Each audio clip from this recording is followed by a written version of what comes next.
Well, any mum will tell you the pain of childbirth is quickly forgotten. Oh, really? Once you hold your baby for the very first time. But fast forward a couple of months and there can be a few wee problems. Many women are too embarrassed to talk about incontinence, but not Chloe Maxwell. Take a look back at this clip from It Takes Two. How was that? That was amazing. I don't know whether you want a singing career or that was just fun, but that looked like a lot of fun. Thank you. Sorry, I'm a little bit overwhelmed. Why? I don't know. She told me before she gets nervous and she cries when she gets nervous. Yeah. Sometimes she said a little bit of, you know. A little bit of wee comes out.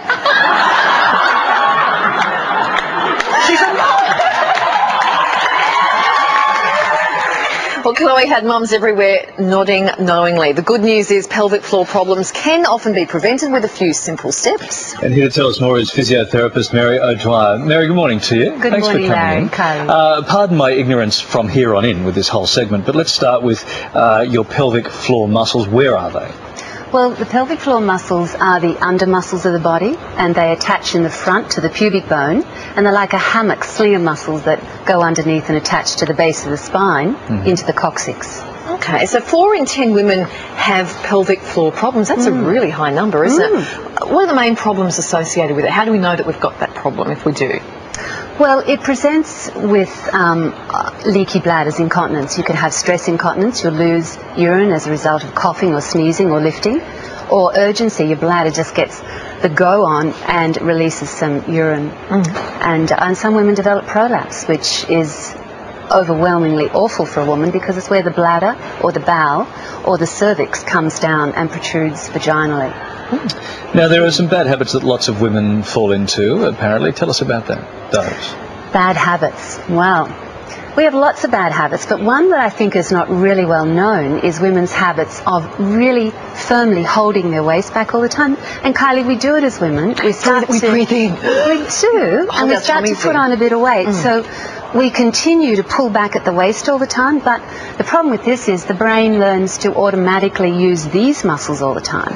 And that builds up a lot of pressure inside the abdomen that pushes down and can overwhelm the pelvic floor. Okay, now we're talking a lot about women here, but men can suffer from pelvic floor weaknesses too, can't they? It's not just our problem. Absolutely. Now, men tend to have more problems prostate related and a little bit older, but men's pelvic floors are related to their continence. The pelvic floor muscles close their sphincters, and pelvic floor contracts with the deep abdominal that protects their back, and also their pelvic floor is related to their erectile strength. And Dr. Grace Dorey in England did a study, and she looked at men with erectile dysfunction, and one group of men took Viagra and the other group did pelvic floor strength exercises, and she found the ones who did the exercise had a better return of their erectile function. Really? Absolutely. Wow, that's fascinating. What exercises then should women, let's do with the women, what should women be doing to strengthen their pelvic floor? What can we do to help? Well, you know, it's not always that easy as to say exactly what to do because there are different types of pelvic floors. Some women have got weak floors, some are uncoordinated, and some are actually too tight, and that causes problems as well. So the best investment any woman can make in a pelvic floor is to visit a pelvic floor physiotherapist and learn the correct action. Okay, we hear a lot about we hear a lot about the clenching exercise, you know, the one we're all told to do. Does that help or not? I think that leads a few women astray because they're switching on the wrong muscles. They're switching on strength muscles, and pelvic floor muscles are very gentle and very slow, and many women have to actually learn this fine control first before they can go to strength exercises. Now, you've got 10 healthy habits to help improve pelvic floor muscles. Let's run through them. Where should we start? Where should we start? Well, it's important to have a good toilet position to empty your bowel, and we're designed to squat to empty our bowel. And so we advise that you put a stool in under your feet in front of the toilet and lean forward to prevent straining at bowel. And stop lifting heavy weights, because the studies show that women in jobs that lift heavy weights continually have more vaginal and lumbar disc prolapse, and never lift more than your pelvic floor can control.